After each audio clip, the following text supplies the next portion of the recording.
Chapter 20 Heroes Part 2. Warning.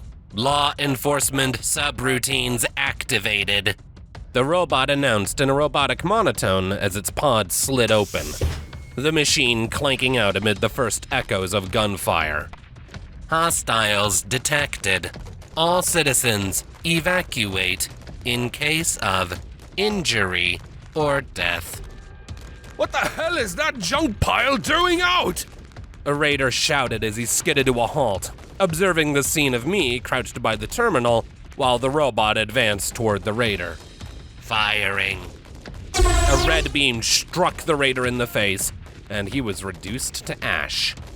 Go Cobalt! I pulled out my shotgun as the Protect pony plodded off on its own grand adventures. I jumped onto the counter and leapt up onto the nearest of the raiders' fortifications, scrambling up and onto the top of the aisles. Stripe is getting to work, I see.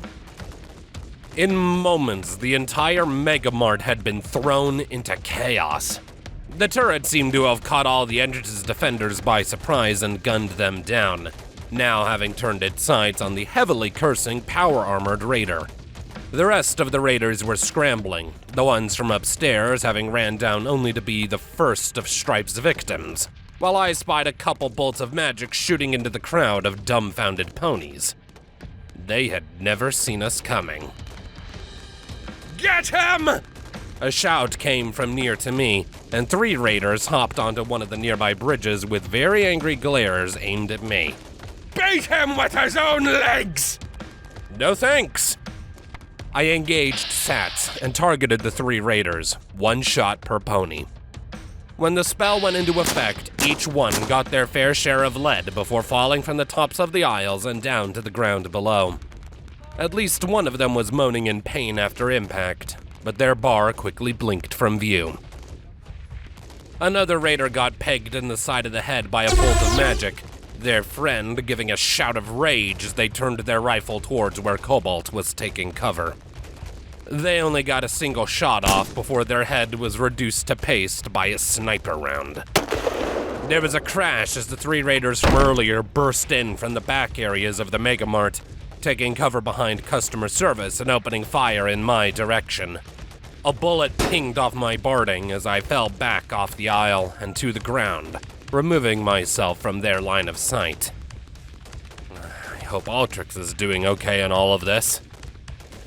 Fuck! The voice inside the power armor bellowed, the turret still struggling to break through his armor despite its cobbled-together nature. Finally deciding he had had enough, the raider boss turned on his former defense and fired something from his battle saddle. There was a moment, and then the turret vanished as the grenade detonated directly under it. There was a shout behind me as a raider attempted a tackle, but I was not getting into another huff-to-huff fight. I jumped to the side, quickly drawing my pistol and firing blindly towards where I'd heard the shout. After I landed, I wasted no time in scrambling back to my hooves to face my attacker, only to find him groaning on the ground, full of holes, while his weapon of choice, a crowbar, had fallen from his mouth. I ended it with a bullet to the head. I holstered my pistol and retrieved my shotgun, only to hear a loud bang from elsewhere in the Megamart. I scrambled up onto the aisles to see what their boss had hit, and as I saw the scene, a bullet pinged off his power armor helmet from Stripe's sniper rifle. He looked up at where she was perched and oriented his grenade launcher. No, no, no, no, no, no, no! The blast from my shotgun was both too late to stop him and too far to do any serious damage. The grenade flew high and detonated on the upper floor. Stripe? Another bullet pinged off the armor. Oh, thanks, Celestia. As the boss gave a shout of rage, I spied from my position a few of the raiders beginning to make their way up the escalator. I gave Stripe a shout of warning, and she seemed to get the message as I saw her retreat from her position. Too bad I had unwittingly drawn attention to myself. An explosion threw me from my hooves and back down to the ground. Pain ricocheted throughout my body as my pip-buck flashed with warnings to most of my limbs. Everything hurt really, really bad. I found I could barely move my hooves, so it fell to my magic to fumble for a potion and down it as quickly as possible. Sweet relief as I popped back together, fortunately with nothing seeming to remain out of place. My pip-buck calmed down, though the little stable-colt avatar still held a frown on his face. I guess I was still a little banged up even after the potion, but that could wait a moment, seeing as I could still hear plenty of gunfire. I rounded the aisles from below, blasting a raider who had been taking cover from Stripe's gaze. I spotted a ram with a couple more raiders crouched down, taking pot shots in Cobalt's direction. I opened fire on them, hitting one in the leg as the other turned his rifle toward me and opened fire. I ducked behind a shelf, gritting my teeth as more bullets pinged way too close to my head. I heard a faint zap, and the set of gunfire that had followed me ceased. Turning the corner again, I saw the raider who had fired had collapsed into a heap. I suppose I had Cobalt's magic to thank for that. The injured raider was attempting to down a healing potion, and I just grabbed it in my magic and snatched it away. Aw, shit. Those were his apt final words, as my shotgun blew him away. I ran up the ramp, moving back up top to see the raider boss. He had turned towards where Cobalt was situated, and once again I couldn't stop him firing a grenade in my friend's direction. Fortunately, I saw a blue shield erect around his position, which the grenade bounced off of. Less fortunately, when the grenade detonated, the shield shattered into thousands of fragments in a fantastic flash of light, and I heard Cobalt give a shout of pain from behind all of the carnage. "Oi!" I shouted at the raider, distracting him from my stricken and vulnerable friend. "How's that armor rated against shotgun rain?" Emphasizing my point, I let off 2 shots in his direction. Both just pinged off, albeit taking a few scraps of the armor with them, as the raider pointed his grenade launcher at me. Oh, crap! Really not wanting a repeat of last time, I shot forwards and leapt toward the next aisle as the one I had just been in exploded. I stumbled as I barely made the landing, planting all 4 of my hooves firmly as I engaged Sats once more. I was a little closer to him after the jump, so hopefully these next shots could peel away some more of the scrap on his power armor. I lined up 2 shots and engaged. Both shots went off, and both made their mark. A little more of the armor on his chest was sheared away, revealing the inner workings. If I could just hit those, I could get the entire thing to crash and lock up. The raider had stumbled from the force of my shots, so I aimed quickly down the sights toward the exposed section of the armor. Just one good shot, and I could get the spell matrix to crash. To one good shot. I need to reload.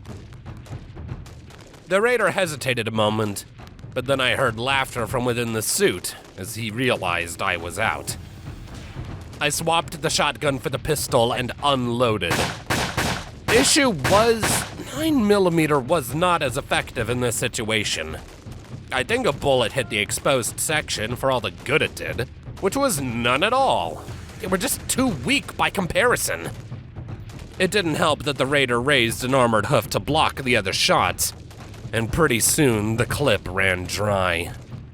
I really wish I still had that balefire egg launcher, because my current weapons were not made to deal with power armor in the slightest, and now I was exposed. Gunfire from up top showed that Stripe was busy and Cobalt was out of action, and that grenade launcher really looked like it wanted my blood. Whatever was to happen next, whether I would drop back down in time or would explode into gory chunks, would never occur. And this was, quite simply, singularly possible by the fact that a very angry purple-maned Pegasus had jumped onto his back and was presently swiping at the oxygen tubes on the helmet with a combat knife. Ah! Traitor! Whore! The raider raged, bucking and kicking in an attempt to dislodge her. Well, I guess Ultrix had reached the captives. Whatever the case, this was the time I needed to reload. Sit still! The Pegasus's muffled shout came from behind her clenched teeth, continuing to swipe.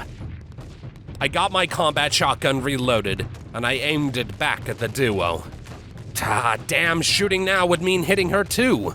With him bucking and kicking and her gripping onto his helmet so tightly, I couldn't make a safe shot. God damn it, your combat knife won't do much against that armor. Move!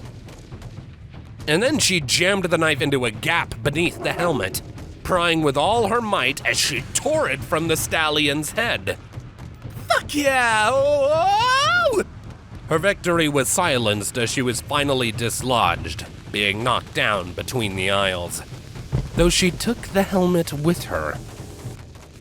Whoever she was, I felt like I could kiss her at that moment. I would never doubt a combat knife again. After all, while the stallion was free and immediately attempted to bring his grenade launcher back towards me, I'd already closed the gap between us as the two had struggled. I had been ready, and he'd have to have been seriously jacked up on dash to have been fast enough to avoid what came next. I pulled the trigger, and the Megamart was painted with the Raider boss's brains. The body stayed standing for a moment, blood gushing from the neck stump. Then the power armor swayed and fell from the fortification down to the floor below.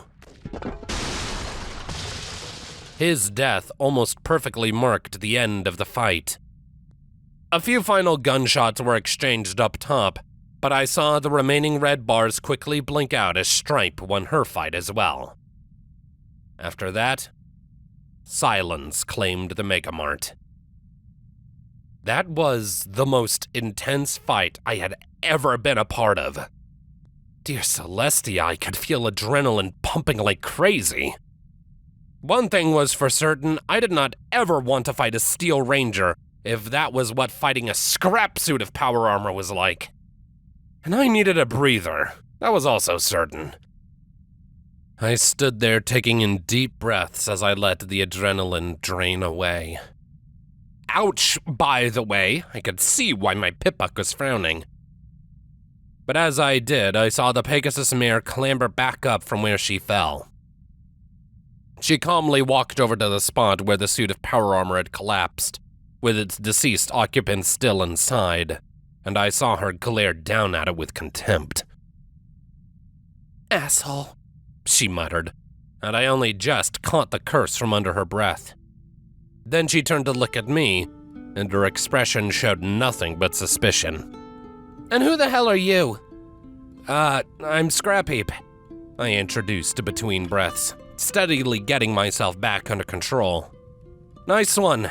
With the helmet, I mean." "No wastelander just walks into a raider den, much less succeed in killing the lot of them," she continued without missing a beat. "Why?" "Well, we saw you being dragged in earlier.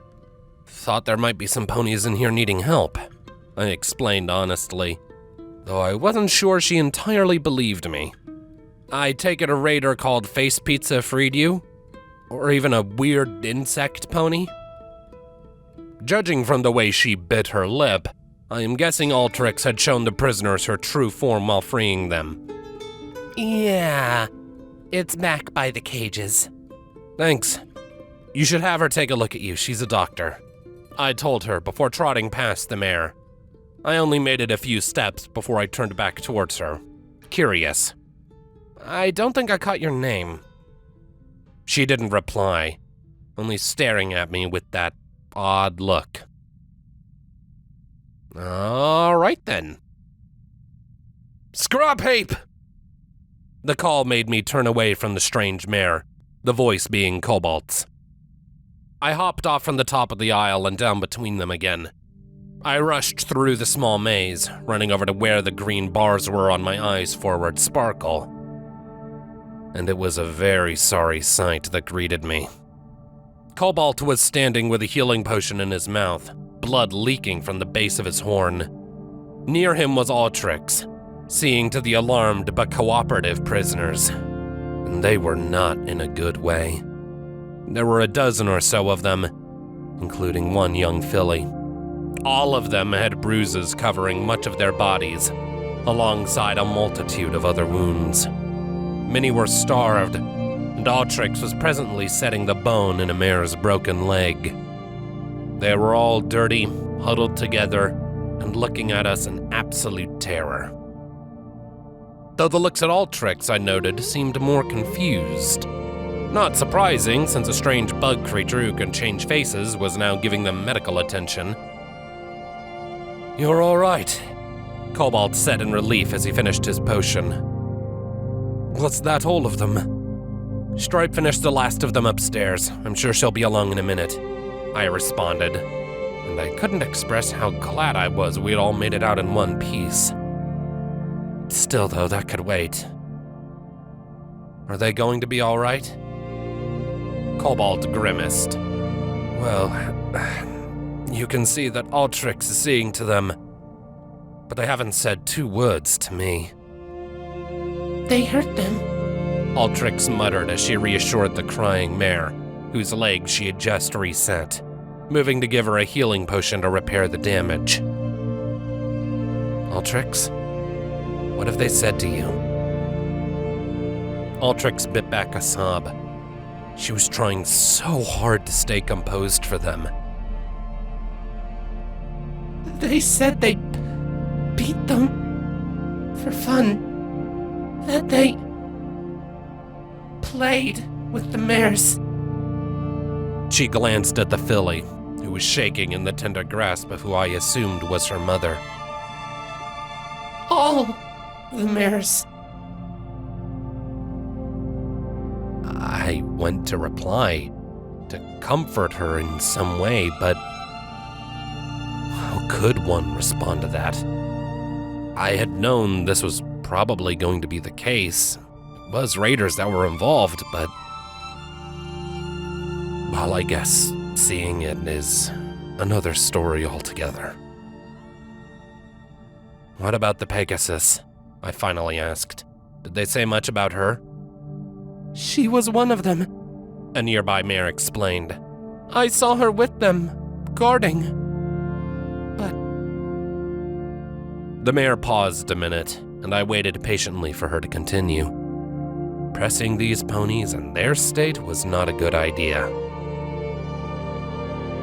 "She never joined in when the fun began," she continued. "And recently we'd heard her arguing with their boss a lot. And then she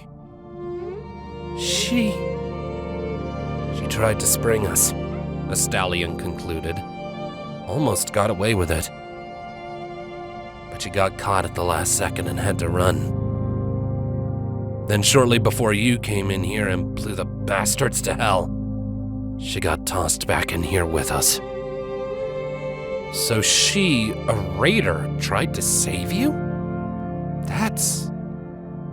As I looked towards where I had seen the Pegasus, I saw that she had vanished. And even as we saw to their needs and Stripe finally met up with us, we did not see the mare again after that.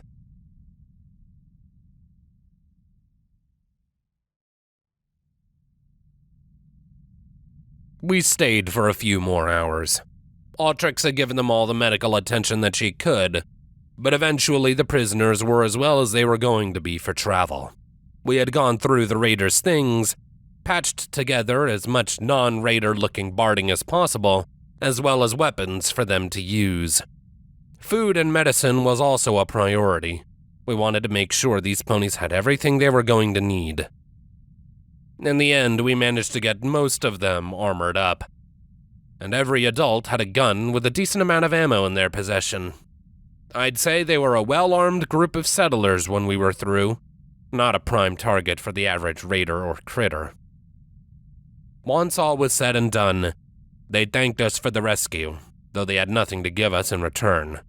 But that was fine. It's not like we were expecting anything. Besides, we got a fair share of supplies from the raider hideout as well, so we didn't exactly walk away empty-hooved. But while we were going to leave, use the remaining hours of daylight to continue to Stable 77, they were going to stay the night, to rest up a bit from the trauma with a roof over their heads. Then in the morning, they would depart for one of the settlements down south. Though I was feeling a little guilty leaving them only hours after freeing them, I was sure they'd be fine. They had guns, food, water, medicine, and numbers to make a good go at it.